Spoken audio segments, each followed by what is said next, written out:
For those of you out there, it's an amazing investment, but it's not only an investment, it's a business. And once you start looking at it as a business and a scalable business on top of that, you're going to be saying to yourself, like I said to myself, what took me so long to look at this vehicle? Don't say to yourselves, oh, I could never own an apartment complex. I don't have the money.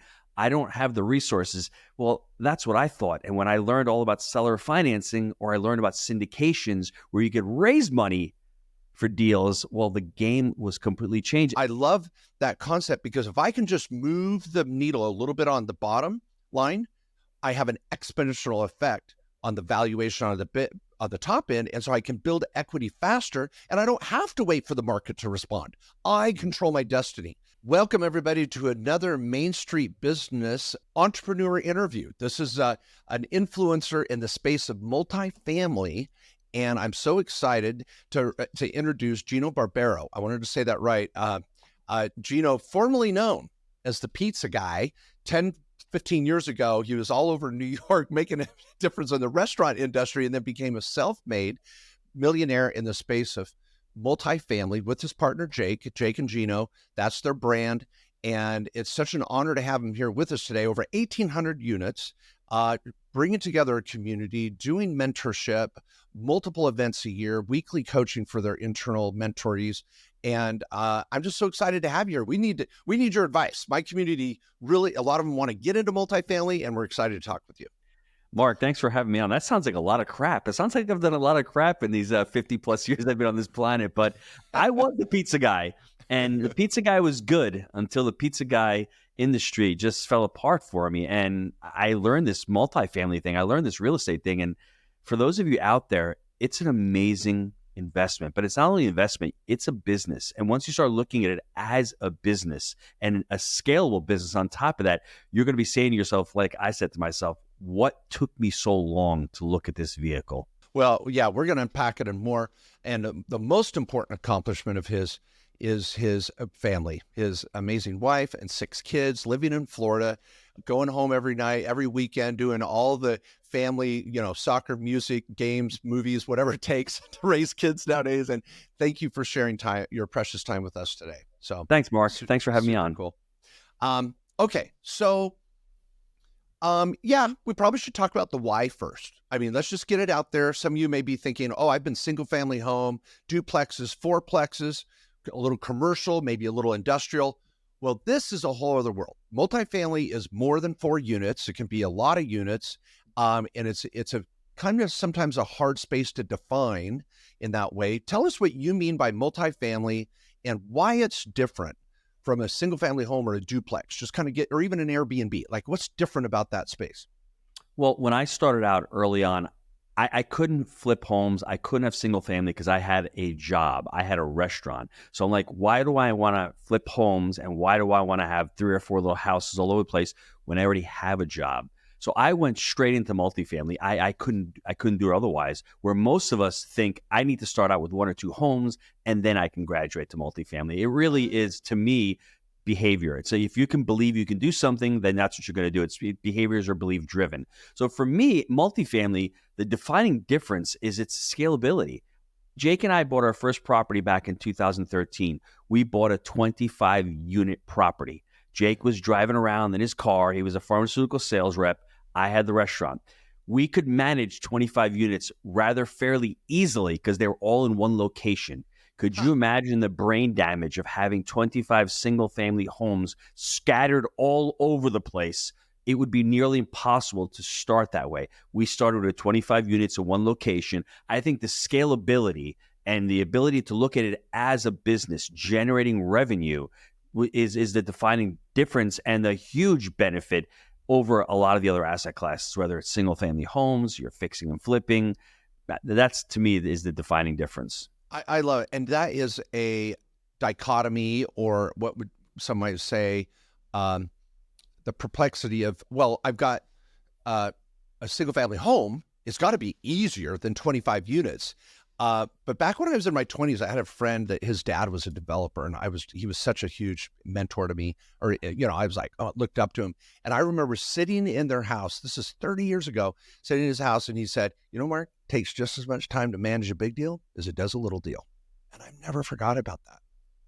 And that's a tough one, Mark. I always tell my students, think big, start small. Because if you're out there saying, I need to get into a 50 unit because Gino's telling me it's easier. Well, it is easier once you get into it. But start with an 8 unit, start with a 6 unit, get some type of hands-on experience, get some type of credibility. Because that first deal, it took us 18 months for the first deal. But 3 months later, all of a sudden, we're closers, and the brokers see that we closed that first deal. We closed on a 36 unit on our second deal. So within 2 years of knowing Jake and having this partnership, we have 60 units, and we can manage those 60 units because there's 25 and 36. So you're going to 2 properties collecting 60 units. Could you imagine 60 single family homes? You have 60 insurances, 60 property taxes, 60 different tenants scattered all over the place, 60 different lawns to cut, 60 different roofs. You get my point. It's not very scalable. It's very difficult. And for us, like I said, it was my ability that I couldn't get another job. So for those of you out there, if you're starting out in real estate and you're saying to yourself, I don't know where to go, give multifamily a look. Don't say to yourselves, oh, I could never own an apartment complex. I don't have the money. I don't have the resources. Well, that's what I thought. And when I learned all about seller financing, or I learned about syndications where you could raise money for deals, well, the game was completely changed. And of course, self-directed IRAs, another avenue where we have money in our IRA accounts where, hey, that's another place to tap capital. So don't have any limiting beliefs about not being able to get into the space. Learn, educate yourself first, and then make the decision. Oh, I'd rather stick with single family homes, or, oh, I'm going to give multifamily a look because now I know a little bit more about the space and I know how to get into the space. And I really think too that that 25 unit and 35 unit, they have built-in management on site, the cleaning crew or the handyman service and all the little things that are on call. And actually, it was probably easier to manage the 60 even than the 25, because now you can have employees that were shared between the 2 properties, because rather than sitting around twiddling their thumbs. The other thing that I should mention, if people don't know this, when you buy an apartment complex, the units are fairly similar. You're buying a 25 unit. Usually the hot water heaters are in the same location. The bathrooms in the same location, using the same fixtures, the same flooring. And that makes a huge difference, because when you have 6 different homes scattered all about, there are different sizes, different fixtures. You have different, locations, and they're harder to actually manage. So the maintenance guy needs these types of light bulbs here, and all of a sudden, this is a 30-gallon, this is a 60-gallon. On our 25 units, you're basically buying boxes that are identical, and that's so easy to manage that process. So you can actually buy additional supplies on there, and it's really rinse and repeat. You turn one unit, the next one's the same. Well, with the homes are different. One can be a 4-2, one can be a 3-1 bedroom, one can have, like I said, a hot water heater, one may have a split air conditioner, one may have in the wall, one may have central air. With ours, they're all very similar, and that's part of the scalability. Very easy to manage the property manager as well as any maintenance techs going out there doing the work as well. Very insightful. Well, if that doesn't have everybody's interest piqued, and I want to talk about financing and raising capital for this. That we'll come to that in a moment. But let me share. I'll just set the stage and tell me what your perspective on this. To me, what really blew my mind on the ability to make multifamily work is the way it's valued. So if I go to a single family home and I tell an appraiser, or I'm going to get a loan with a bank, they're going to compare all the comparable sales on that single family or even a duplex in the local area. They don't care what the cash flow is, don't care what the expenses are. What is that house worth compared to everybody else buying crap within a 10-mile radius? When I go multifamily, they don't look at comps. They look at, show us your P&L. What is that cash flow after direct costs that property is creating? And then the valuation is a multiple of that cash flow or that net income before depreciation. So I just love the EBITDA, for some of you that may not know that term, earnings before tax, insurance, taxes, and interest. But I love that concept, because if I can just move the needle a little bit on the bottom line, I have an exponential effect on the valuation on on the top end. And so I can build equity faster and I don't have to wait for the market to respond. I control my destiny. Now that's the perspective I've had. I'm sure you can unpack that more for me and our listeners. That is the perspective. You're basically discussing income over expenses and building a business that's sellable, right? Because that EBITDA. And how do you affect it in multifamily? It's called a net operating income. You want to increase your net operating income. When you increase that, you increase the value. You're taking the top line income, all of your net income that you collect, and you're deducting any of your operating expenses, and you get that net operating number. Let's say that net operating number is $10,000. The property is valued at $1 million. That net operating income all of a sudden goes up because Gino's an amazing operator. He's cut expenses and he's driven income to $20,000 net operating income. Well, you've doubled the net operating income to $20,000 dependent on what the cap rate is on the market, because that's how you value real estate in multifamily. I'm not going to do cap rate because that's a rabbit hole and everyone has their own ideas about cap rate. But you see, I've forced it through operations. I don't care what the market's doing. I've taken destiny into my own hands. And that's why we say we create multifamily entrepreneurs, because it's buy right, finance right, and manage right. That third level, that process that we talk about, our 3-step framework, that manage right allows you to force that appreciation, increase that net operating income, and through that, I don't care what's going on in the market, my property value is going to go up as a result. And then the net benefit of that is you want to pull that equity out of that property. You refinance that property, you crystallize it, it gets refinanced, and you put it into another deal. And as you know, the tax guy, a refinance is basically a loan to yourself. You're not paying any taxes on that refinance. So if you're pulling out $100,000 all of a sudden, and I like to say it, them's a lot of pizzas. $100,000, Gino's got to make a lot of pizzas for $100,000, but that's net $100,000. You're putting that into your next deal. That's where you find the money for your next deal. That's why people are saying, how do I get money? Well, learn the business, start creating value. Once you start creating value in your portfolio, those opportunities will come about. So cool. And and I'm sorry, I jumped ahead to your to your three steps, or I went straight to manage. But I wanted to do that for you, the listeners that or viewers here on YouTube, where you can say, okay, that's where the money's at, because once you figure out that I can make an adjustment with utilities or increasing rents or a little deal with the garbage disposal or garbage removal and just little things in landscaping or just common area expenses, if you can reduce those by 10% and profit goes up by 10%, you got a 10x or a 5x up on the front. It's just amazing. Okay, now leaving that alone, that would be in the manage right bucket. So now I jumped ahead to it. Now let's go back to buy right. What markets are you liking? I mean, the beautiful thing about the United States, it's segmented. I could go West Coast to East Coast, breadbasket, small. Yeah, what states are hot or not? Do you care about the regions as much as you do the type of deal? How do you go find deals and teach your students to find a good multi-unit? That's a great question. Can I just preface by laying out the framework for everybody, letting them understand what that looks like first? You mind if I do that? Yeah, love it. So when we started doing this, we looked at a wheelbarrow, believe it or not. Jake was cutting his grass, and he's into landscaping. And the wheelbarrow, the back leg is the buy right.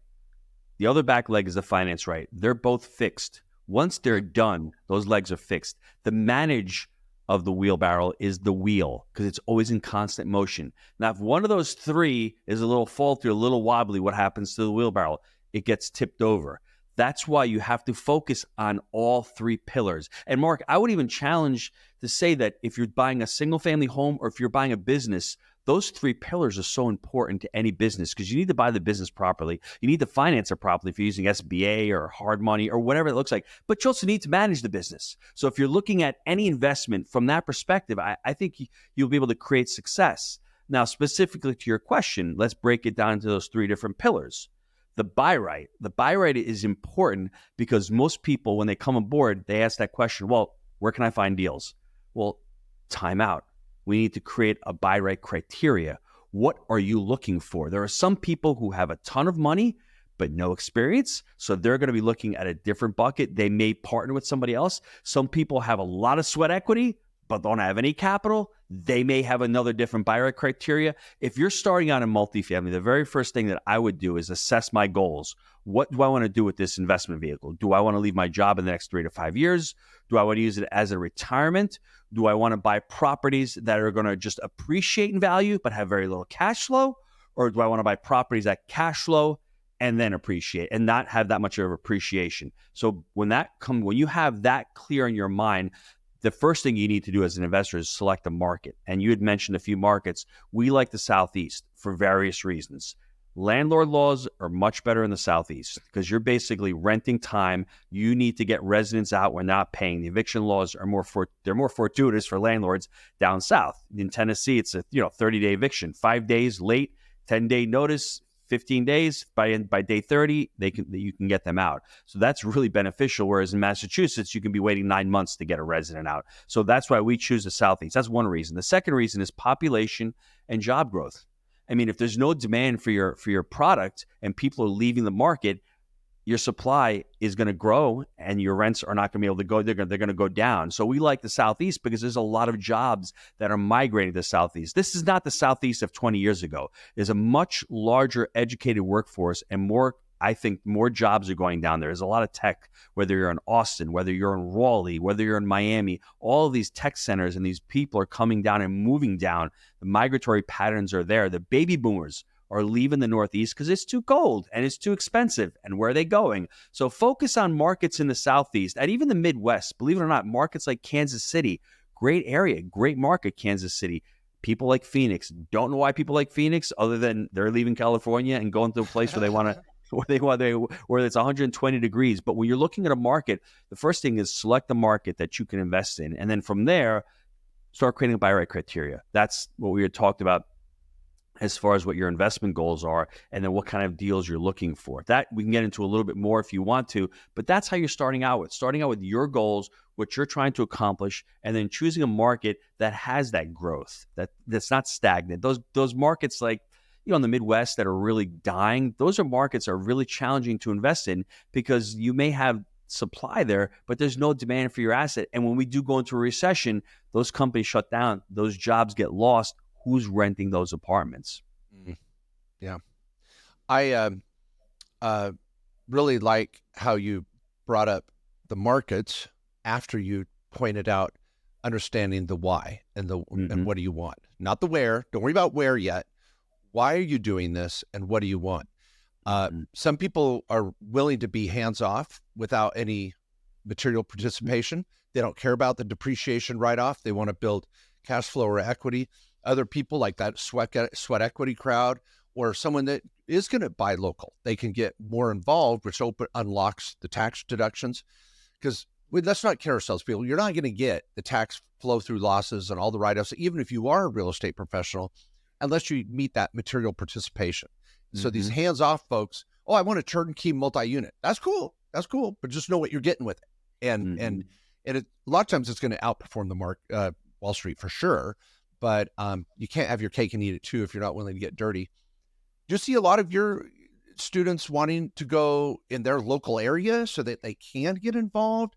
I guess you probably have a modge-podge of people investing across the country and local. What do you see more? There are so many different types of students that we have. Our students have closed over 70,000 units. So our students have been very successful. And to bring to your point, you had said about a student who wants, let's say they just want to be hands off. If I'm a doctor, I'm a neurosurgeon, and I'm making $3 million or $5 million a year, I don't have time to run around and invest in multifamily and be hands-on. I may be a limited partner. I may work in a syndication and jump on that group, or I may just invest passively. So it's really important, once again, to start with the why and understand maybe that doctor wants some type of, depreciation. Maybe that doctor wants some type of cash flow every month. So invest passively. That may be the right strategy. As far as our students, there are some students who are in New York. They may not find deals. That's why the community is so powerful, because you're meeting other students in other markets where you can partner. I was in New York. I couldn't find deals in New York. I was fortunate that Jake moved to Knoxville, Tennessee.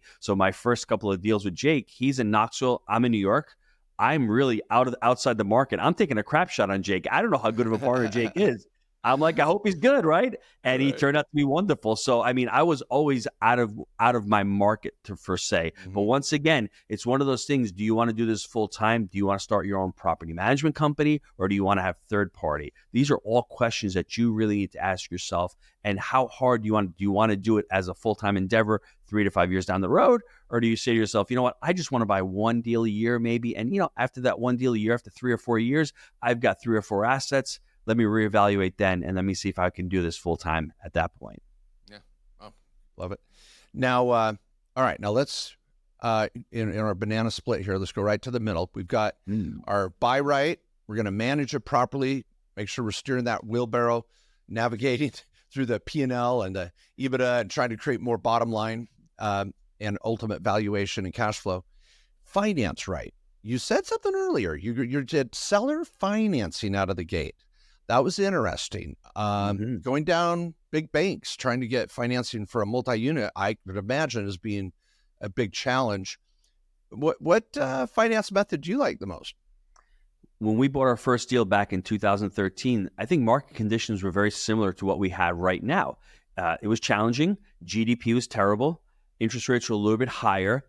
And we had a lot of motivated sellers. We had a lot of supply on the market, very similar to what's going to be happening right now. And seller financing works in this type of market right now where rates are higher and a lot of these properties are not financeable, right? So sellers have equity. So they say to themselves, you know what? I've got $3 million in equity. I want to sell this property and I'll take a seller finance note back. But the benefit to the seller is they don't have to pay all their capital gains. They've got a note in the form of some of that sale, and they're getting what we call mailbox money. So people would say, why would a seller do that? There are material benefits to a seller. Number one, their property may not be financeable.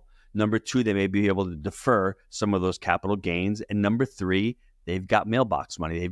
That's quote unquote true passive income to the seller. Now to the buyer, it's a bonanza because they need to come up with a lot less money as a down payment. They're getting more equity in the deal because they have less money going into the deal because they can use a seller finance note. And I would challenge everybody in the next 12 to 24 months, this seller financing is going to be a huge strategy. We see it coming back. We've done already one seller finance deal the beginning of this year. It was a 132 unit deal. It was only $450,000 as a second, but hey, saving 450 grand was great. We're able to put that money into the property itself. Don't always lead with seller financing. What you ask the seller, understand that the seller needs to have equity in the deal.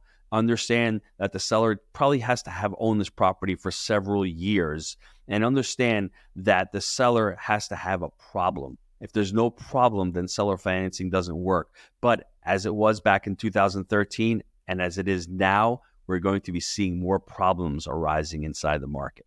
Yeah, and maybe we'll finish with that, the opportunity here in a moment with some of those problems. Some of you would go, what? There's a problem?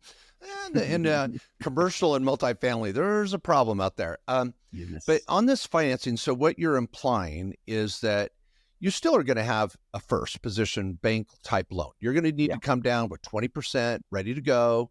And that's where you're going to be partnering, which you create a lot of partnership connections in your community where that neurosurgeon's like, I'm in. I want to be the money guy. And another worker bee is like, I'm in. So, and on our first deal, we did an 80% bank. We had 10% down payment and 10% by the seller. So, I mean, you can structure it in so many different ways. Let's say Mark owns a property free and clear for $2 million. And Mark is like, I'm done. I'm 80 years old. I'm burned out. I don't want this anymore. I mean, our students have bought deals on 100% seller finance note where Mark will say, hey, you know what? Give me $100,000 cash. I need some money to pay some bills. I'll take a note for the remainder of that. You pay me monthly installments. It's really, when you look at it, sellers and buyers need to get together and find out what the best structure of this is. Because really, I don't want to say it's the Wild West, but you can structure these things any way you want. You can do interest payments for the next 3 years. You could do no payments for the first 6 months because the property is in terrible shape. It's not cash flowing property. So understanding the strategy is great. And for anybody who wants to learn more about it, email me, Gino@jakeandgino.com. You see the book behind me. It's called Creative Cash. We wrote a book on seller financing and master lease options 2 years ago, knowing that the opportunity was going to come about. So if you want to learn more and take a deeper dive, just email me and I'd love to send a copy of the book to you. Thank you so much. You stole my thunder. I wanted to surely emphasize to my my listeners and viewers that they go check that out. That is obviously many of you already seen that. It's down in the description how to reach out to Jake and Gino and what they're doing. It's incredible, giving so many people an opportunity to get in this space. So on this financing piece,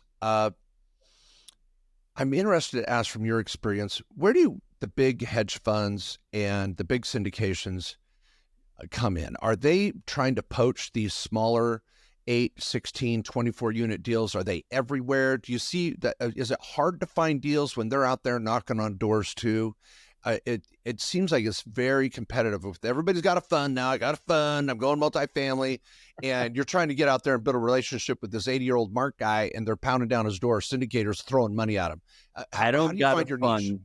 Yeah, I don't got a fund. Thank God I don't got a fund, because the guys who had funds all of a sudden have had to place that capital. And over the last couple of years, when you have low interest rates, it causes euphoria and it causes what we call a bubble. And it's ironic. You would think that the smaller properties would get scooped up by private equity and these syndications. They don't want them because they're much harder to manage. Why would I want to buy a 24-unit property when I have $72 million in my fund? I want the 100 units. I want the 300 units.